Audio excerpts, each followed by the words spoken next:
Zimbabwe Shona and NDEBELE sacred traditions. Mwari, Vadzimu, Mhondoro, the Bira, and the living spirit world. Before the missionaries arrived, Zimbabwe was already monotheistic. Mwari, the Shona creator, was present long before any colonial name. The Vadzimu are not superstition. They are the family, extended into eternity. Mbira is not a musical instrument. It is a telephone to the ancestral world. The Bira ceremony is not a dance. It is a healing session, a council meeting, and a family reunion with the dead, held simultaneously in the dark by firelight. The Mhondoro are the national ancestors. They have not forgotten this land. Personal reading series Haligricity, May 2026, IQ Productions. Contents: Introduction, a spirituality older than its colonial name.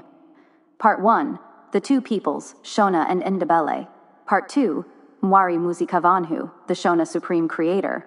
Part 3, Unkulunkulu Malinkangi, the NDEBELE creator. Part 4, why the creator is approached indirectly. Part 5, the Vadzimu, ancestral spirits of the family. Part 6, who becomes Vadzimu and how. Part 7, the ancestor relationship, obligations, and blessings. Part 8, the Mhondoro, national and territorial spirits. Part 9, the Svikiro, spirit mediums of Zimbabwe. Part 10, the Mbira, sacred technology of spirit communication. Part 11, the Bira ceremony, complete structure and meaning. Part 12, Hosho, drumming, and the sacred music complex. Part 13, trance, possession, and the spirit's arrival. Part 14, what the spirits do at the Bira. Part 15, Kurova Guva, the ceremony that brings the ancestor home. Part 16, the Rora, sacred marriage exchange. Part 17, birth, naming, and the ancestor's return. Part 18, death, mourning, and transition ceremonies. Part 19, Nanga, the Zimbabwean traditional healer. Part 20, sacred sites, Great Zimbabwe and the Zimbabwe. Part 21, the NDEBELE, Amadlozi, and the Isangoma. Part 22, Isangoma ceremony and Ukuthwasa in Zimbabwe. Part 23, rainmaking, drought, and territorial spirits. Part 24, the Apostolic African Churches, sacred syncretism. Part 25, the Haligricity lens, ancestor altar, and the Bira. Introduction. Zimbabwe's traditional spiritual life is one of the most complete, most internally consistent, and most practically alive indigenous sacred traditions in Africa. A system of belief and practice centered on the relationship between the living, their ancestors, the national spirit beings, and the supreme creator that was fully functional before colonialism, survived colonialism's pressure to dismantle it, and continues to operate today alongside Christianity in a creative syncretism that is specifically Zimbabwean. The most important fact about Zimbabwe's traditional spirituality is this: it is not primitive or pre-religious.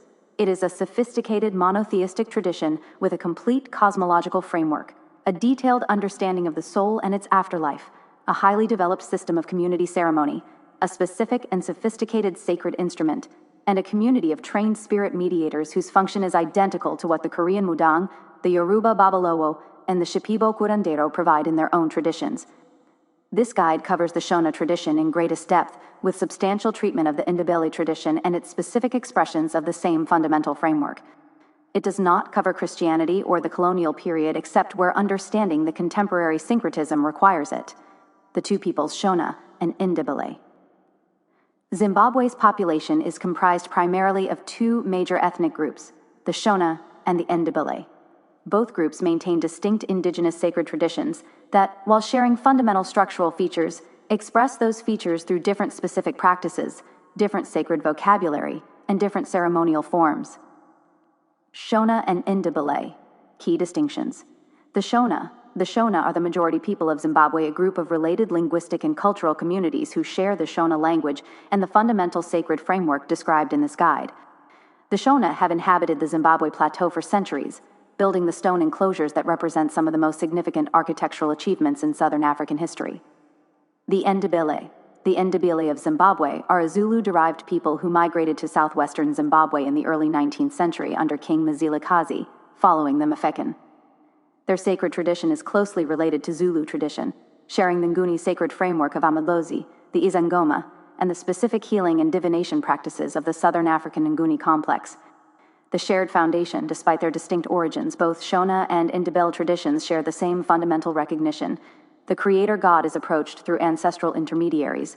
The ancestors are genuinely present and active in the lives of their descendants. Specific ceremonies maintain the relationship between the living and the dead, and specific practitioners mediate communication between these worlds. Mwari Musikavanhu, the Shona supreme creator. Mwari is the supreme divine being of the Shona tradition, the creator of the universe, the source of all rain and agricultural fertility, and the ultimate power behind all existence. Mwari is understood as omnipresent and omnipotent, but also as a being whose greatness places ordinary human affairs at a significant remove from direct divine engagement. The Matopo Hills Oracle. The most distinctive feature of Mwari worship in the Shona tradition is the existence of a specific Mwari oracle in the Matopo Hills of southwestern Zimbabwe, a sacred site where Mwari is understood to speak directly through specific human vessels, giving pronouncements on rain, national crises, and major decisions affecting the Shona people. The Matopo Hills Oracle has been active for centuries and represents one of the most extraordinary direct communication divine oracle traditions in Africa. Mwari's characteristics and relationship to the people. Rain and fertility. Mwari's primary practical concern for the Shona is rain, the provision of sufficient rainfall to sustain the crops that sustain the people. Drought is understood as Mwari's withdrawal or displeasure, abundant rain as Mwari's blessing. This rain connection makes Mwari intimately tied to the agricultural cycle and to the community's collective well-being in the most immediate possible sense. Distance and accessibility.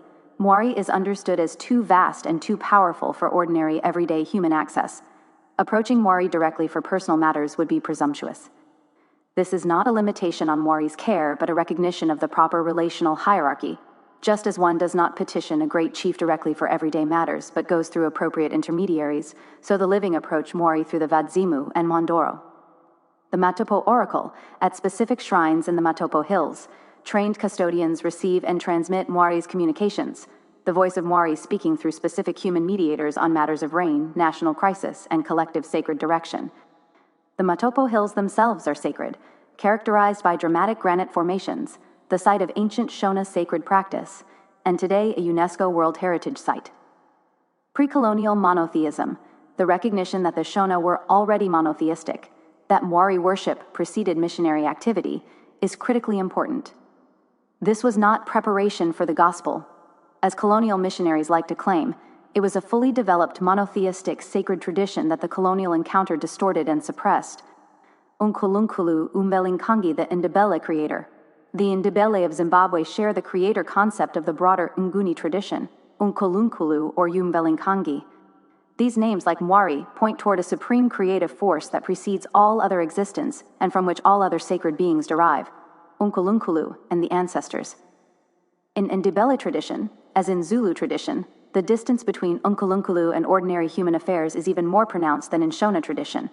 The supreme being is so ancient and so vast that the ancestors are the primary focus of all practical religious life. Unkulunkulu created, the Amadlozi guide, protect, and intercede. This is not a failure of the supreme being. It is the appropriate cosmological structure of a universe, in which the most ancient force works through more accessible intermediaries. NDEBELE sacred vocabulary. Amadlozi, the ancestral spirits of the NDEBELE, the deceased family members who remain active in the lives of their descendants.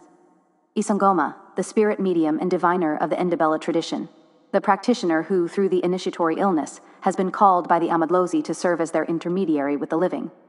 Predominantly female, though male Isangoma also practice. Ukuthwasa, the initiatory illness of the Isangoma, the same basic structure as the Shona Svikiro's calling and the Korean Mudang Sinbyong. The Amadlozi manifest through illness and crisis to claim their chosen vessel. Umfekulo, ancestor offerings, the libations, food, and specific substances offered to the Amadlozi. Beer brewed from sorghum or millet is the most fundamental offering in the NDEBELE tradition. The Vadzimu, ancestral spirits of the family. The Vadzimu are the ancestral spirits of the Shona tradition, the deceased members of the family who have successfully transitioned to the spirit world and who continue to actively participate in the welfare of their living descendants.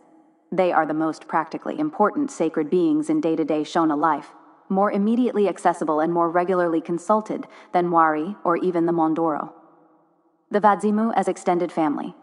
The Shona understanding of the Vadzimu is not that they are supernatural beings of a different category from the living. They are family members who have crossed a threshold but remain family. They carry their individual personalities into the spirit world. They remember the specific people they love. They know the specific circumstances of the family they watch over. And they care, specifically, individually, and with the full intensity of family love. The Vadzimu, comprehensive description. Who they are, the deceased members of the family, specifically those who lived complete lives, died good deaths, and received the proper funeral and subsequent ceremonies that formally installed them as protective ancestors. The recently deceased are in a transitional state that requires specific ceremony to fully establish their ancestor status. What they do, the Vadzimu's primary functions are protection and guidance. Protection, shielding the family from harmful spiritual forces, witchcraft, and the malevolent intentions of human enemies.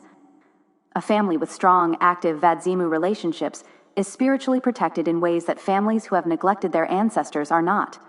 Guidance, directing the family's decisions, through dreams, through signs, and through their communications via the Svikiro, toward the courses of action most beneficial to the family's well-being.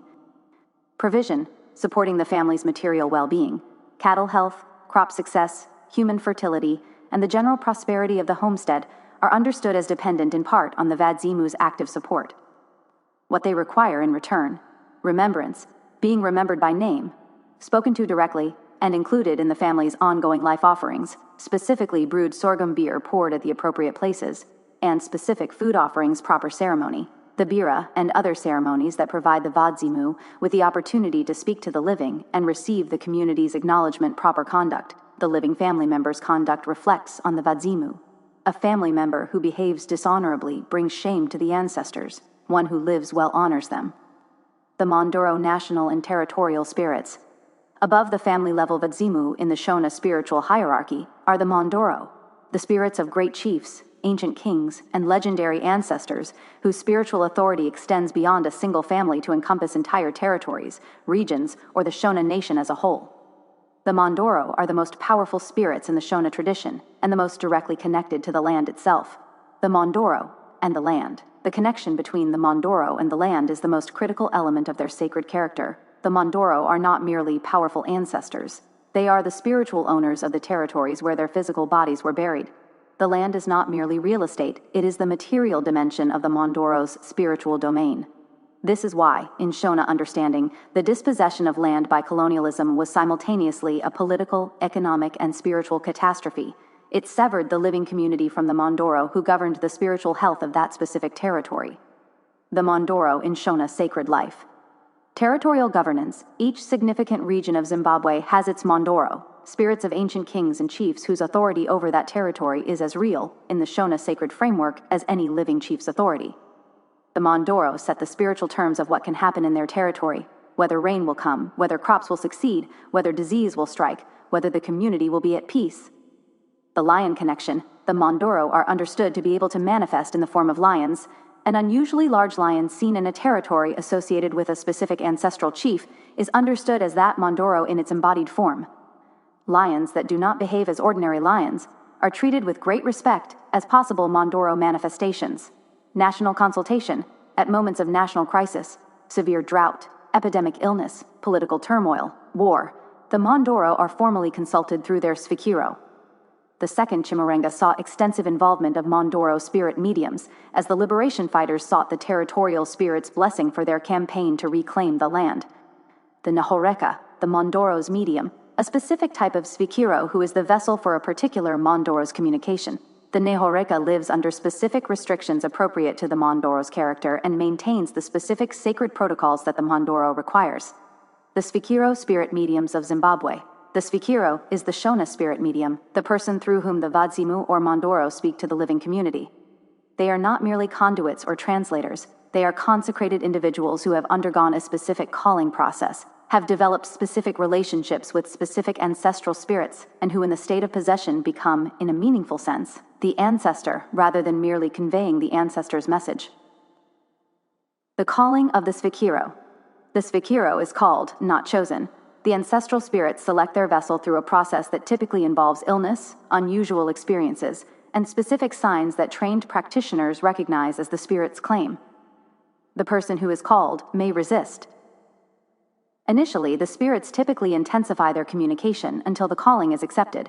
Once accepted, the individual undergoes training with an experienced svikiro, who guides them through the process of learning to recognize, receive, and safely work with the spirits that have chosen them. The svikiro's role in the Bira. Before the ceremony, the svikiro performs specific preparatory practices, sometimes including abstinence from certain foods, bathing with specific medicines, and specific prayers, to prepare themselves for the spirit's arrival. The possession process during the Bira, as the Mbira plays and the participants sing, the svikiro enters a progressively altered state.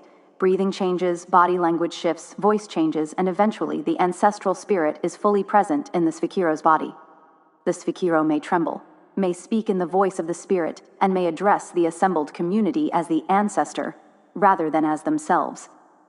What the possessed svikiro does, once possessed by the Vadzimu, or Mhondoro, the svikiro, identifies illnesses and their spiritual causes, prescribes remedies, delivers messages from the spirit to specific family members, addresses conflicts within the family that the spirit has observed, pronounces on important decisions the family is facing, receives and acknowledges offerings presented to the spirit, may sing, dance, or perform specific actions that express the spirit's character, the return. At the ceremony's conclusion, the spirit is formally released, and the svikiro returns to ordinary consciousness, typically experiencing some disorientation and fatigue, and often not remembering clearly what the spirit said through them. The Mbira sacred technology of spirit communication. The Mbira Vadzimu is among the most important sacred instruments in any tradition in the world, a lamellophone consisting of metal keys of varying lengths mounted on a wooden soundboard, played with the thumbs and one forefinger, and producing a complex layered sound that is simultaneously drone, melody, and percussion.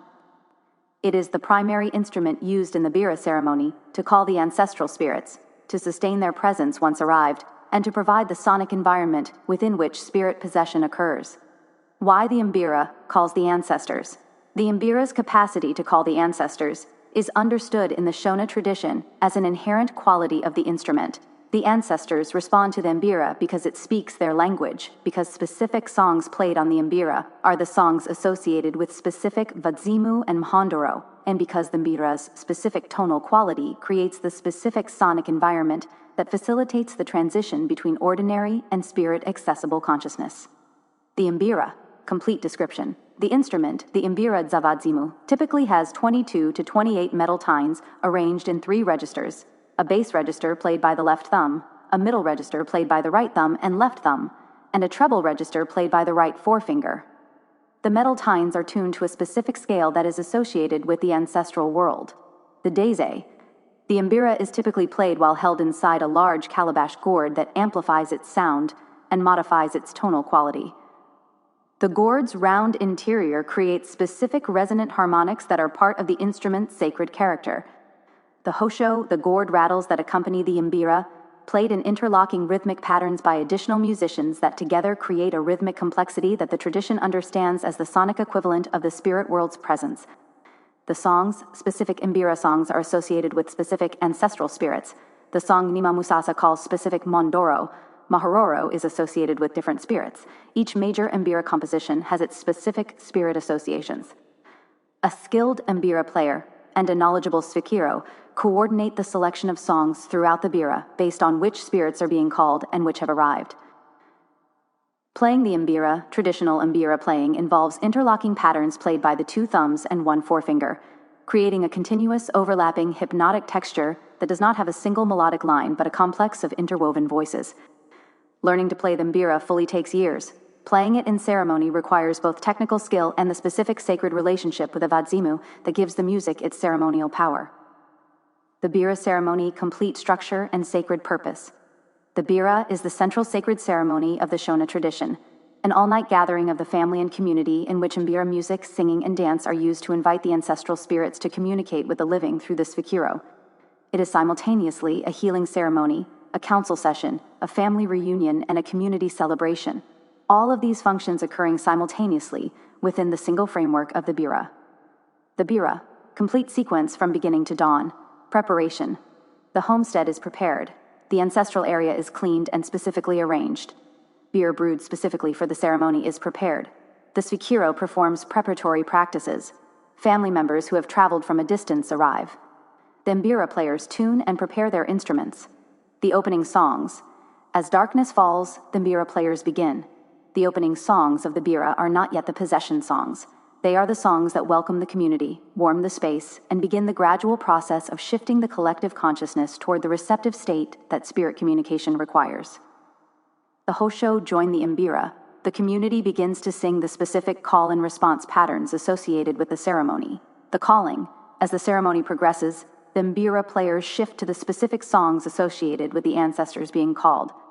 The singing intensifies. The dancers enter the central space. The Sphikiro's behavior begins to change. They may become more still, or may begin to tremble, or may show other signs of the approaching spirit. The entire community's awareness is directed toward facilitating the spirit's arrival. The possession and communication, when the spirit arrives fully, the Sphikiro now speaking in the spirit's voice, moving with the spirit's movements, responding to the family with the specific knowledge and personality of the specific ancestor, the Bira reaches its most sacred moment. Family members address the spirit directly. Questions that could not be answered by ordinary means are asked. The spirit speaks to specific individuals, addresses specific situations, makes specific pronouncements. The healing work. If the Bira was called for healing purposes, a family member's illness, a persistent run of misfortune, a community crisis, the spirit who has arrived performs the healing diagnosis and prescription. The illness's spiritual cause is identified. The appropriate remedy is prescribed. The offerings. Beer is poured for the spirit. Specific foods are offered. The spirit acknowledges and receives the offerings.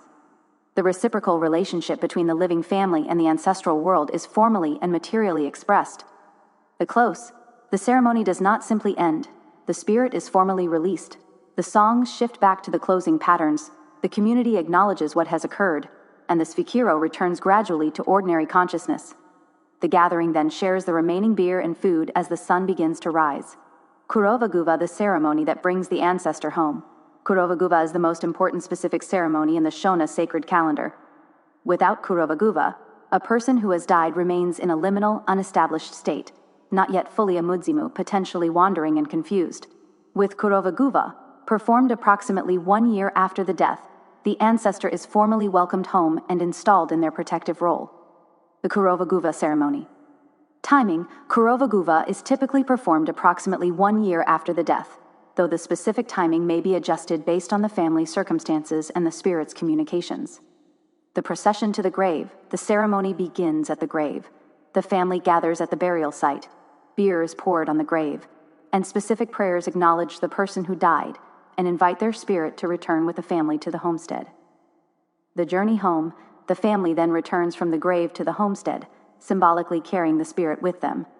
The procession home represents the ancestors' return from the liminal realm of fresh death to the established position of Mudzimu in the family's sacred life. The ceremony at the homestead. At the homestead, a gathering similar to the Bira is held. Mbira music, beer, singing, and the formal welcome of the ancestor in their new capacity. The Sphikiro may be present to receive the newly established Mudzimu's first communications. The distribution of belongings, the deceased's possessions, are ceremonially distributed to appropriate family members as part of the Kurovaguva.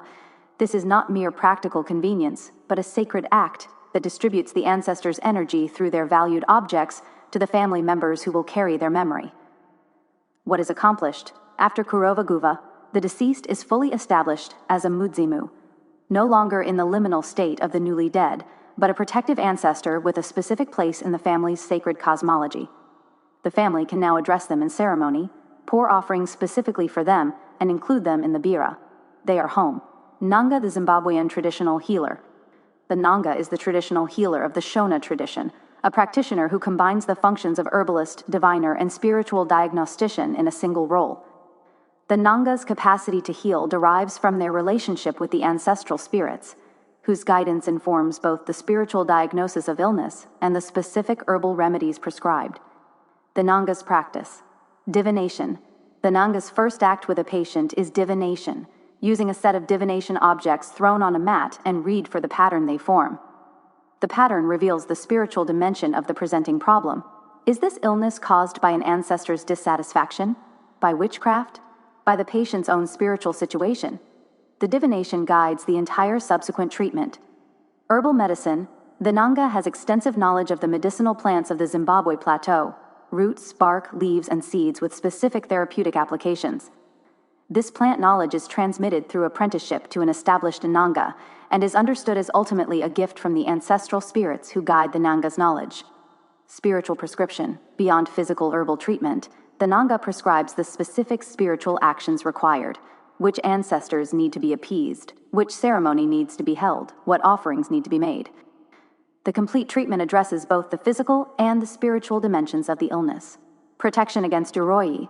A significant portion of the Nanga's practice is protective, providing clients with specific medicines, amulets, and ceremonial actions that protect against the harmful spiritual intentions of enemies or witches. This protective dimension reflects the reality of the Shona sacred framework. The spirit world is not uniformly benevolent, and human beings with malevolent intentions can direct harmful spiritual forces against others. Sacred sites.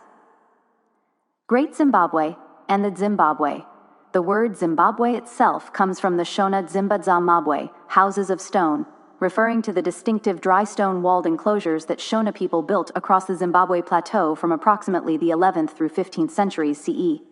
The Great Zimbabwe ruins near Masvingo, the largest and most important of these structures, was the capital of the Shona Rhodsve Kingdom at its height, and remains one of the most significant archaeological sites in Africa.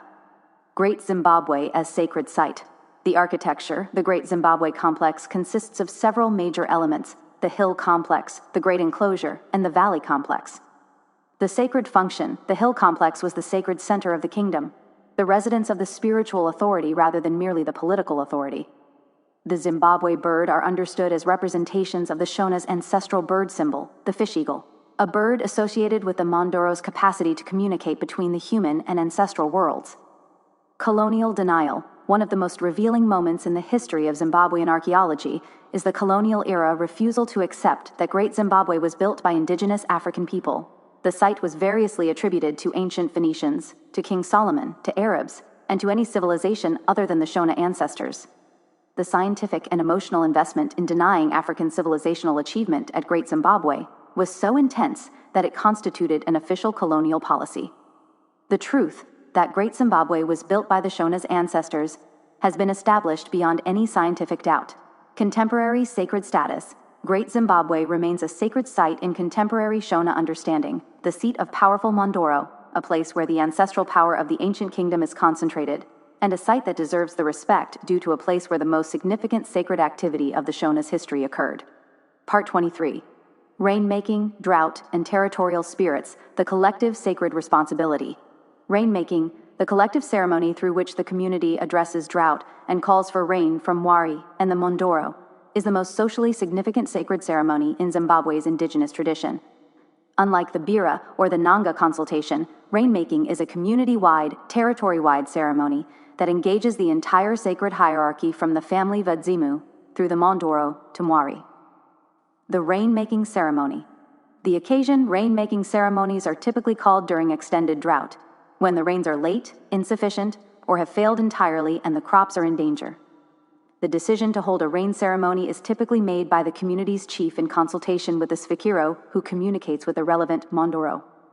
The sacred sequence, the rain ceremony typically involves gathering of the entire community at a sacred site associated with rain, and the territorial Mhondoro, the Sfikiro entering possession by the relevant Mhondoro, the community's collective acknowledgement of any failures or transgressions that may have caused the rain to withhold, specific offerings to the Mhondoro, and the Mhondoro's pronouncement on both the cause of the drought and the specific actions required to restore the rain. The Matopo Hills, for the most severe droughts, those affecting the entire nation, the ancient Mwari oracle of the Matopo Hills has historically been consulted. The oracle's pronouncements on the cause of the drought and the required communal response carry the authority of Mwari's direct communication. The moral dimension. Rainmaking ceremonies reveal the collective moral understanding of Zimbabwe's traditional sacred framework. Drought is not merely a meteorological event. It is a communication, specifically, that the community's collective sacred standing is insufficient to support the rain's continued provision. The rain ceremony is simultaneously a prayer for rain and a communal examination of conscience. Part 24. The Apostolic African Church's sacred syncretism in contemporary Zimbabwe. Contemporary Zimbabwe has developed one of the most creative and most distinctive forms of religious syncretism in Africa. The apostolic African churches, white-robed spiritual movements that combine Christian biblical frameworks with traditional Shona and NDEBELE sacred practices in a synthesis that is genuinely new rather than a simple blending of two existing forms. The apostolic movement. The Vapastori are distinguished by their white robes, their outdoor worship practices, their emphasis on prophetic revelation and healing, and their specific relationship to both biblical tradition and indigenous sacred practice. Founded by John Moranke in Zimbabwe in 1932, the apostolic movement has spread across southern and central Africa and is one of Zimbabwe's largest religious groupings. How the syncretism works. Spirit possession. The Vapastori's prophets enter possession states in which the Holy Spirit speaks through them, but the specific phenomenology of this possession is identical to the Sfikiro's possession by the Vadzimu. The theological frame has changed, the sacred technology has not. Healing. The Vapastori's healing ceremonies, laying on of hands, prayer over the sick, the use of blessed water, incorporate traditional Zimbabwean healing concepts alongside biblical healing models.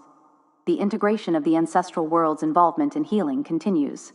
The Saturday family Bira and Sunday church, perhaps the most telling description of contemporary Zimbabwean syncretism, is the common pattern in which a family will hold a Bira ceremony on Saturday, calling the ancestors through the Mbira in the traditional way, and attend a Christian church service on Sunday. These are not understood as contradictory practices. They serve different dimensions of the same sacred life. The honest interpretation. The syncretism of Zimbabwean religious life is not confusion or compromise. It is the creative adaptation of sacred practice to a complex historical situation. The Vadzimu are still the Vadzimu, Mwari is still Mwari, the Mbira still calls the ancestors. The Christian framework provides additional resources for navigating a colonial and post-colonial world. The indigenous framework provides the deep roots that no imported tradition can replace. The Haligricity lends ancestor altar and the Bira. Zimbabwe's sacred traditions offer Haligricity three specific gifts of extraordinary practical relevance, the most complete available description of how ancestor relationships actually function in daily life, the most fully documented African example of how sacred music facilitates the specific states of consciousness in which ancestor communication becomes possible, and the Mhondoro concept's specific teaching about the relationship between ancestral power and the land. The Vadzimu and the Haligric ancestor altar. The Shona Vadzimu. The deceased family members who remain active in the welfare of the living, who communicate through dreams and through the Sfikiro, who require specific offerings of beer and acknowledgement, and who provide specific protection and guidance in exchange, is the most complete articulation of the ancestor relationship that the Haligric ancestor altar concept is based on. The Vadzimu are not symbols or metaphors, they are genuine presences. The ancestor altar is not a memorial, it is an active interface. The beer poured at the ancestor site is not a gesture, it is a feeding. This is the specificity and the reality that the Haligric ancestor altar practice draws from. The Mbira and sacred sound. The Mbira Zavadzimu, the instrument specifically designed and specifically used to call specific ancestral spirits, is the most precisely documented African example of what the Haligric virescence works with. Sacred sound as the technology through which the boundary between ordinary and ancestral consciousness is thinned, making communication possible. The Mbira's specific tonal qualities. The specific songs associated with specific spirits, the Hosho's interlocking rhythms creating the polyrhythmic sonic environment. All of these are specific technologies for doing what the virescence does through different specific means. Connection to Haligricity. The Mbira plays. The Hosho rattles fill in the spaces between the beats, the singing rises, the Sfikiro's breathing changes. The ancestor is arriving. The grandfather who died 3 years ago, who in life could be demanding and funny in equal measure, who is now equally demanding and funny in the spirit world, arriving to tell his family what they need to know about the illness that has been troubling the youngest grandchild, and to remind them about the offering that has been overdue for 6 months. This is not superstition. This is the family, extended into eternity, continuing to function as family. The Haligric ancestor altar is a doorway into this same relationship. What you pour, they receive. What they know, they will tell you if you listen. Grand Rising. Mudzimu unondiratidzawanzira. The ancestor shows me the way. Traditional Shona saying. Before the missionaries arrived, Zimbabwe was already monotheistic. Before the colonial period, the Mbira was already calling the ancestors home. Before the land was named Rhodesia, and then Zimbabwe, the Mhondoro of the land, had been governing its spiritual health for centuries. None of that stopped being true. The ancestors have not forgotten this land. The Mbira still speaks their language. The Bira is still held by firelight through the night until the spirit arrives and the family can finally hear what it has been trying to say. Grand Rising. Personal Reading Series Haligricity, or IQ Productions, or May 2026.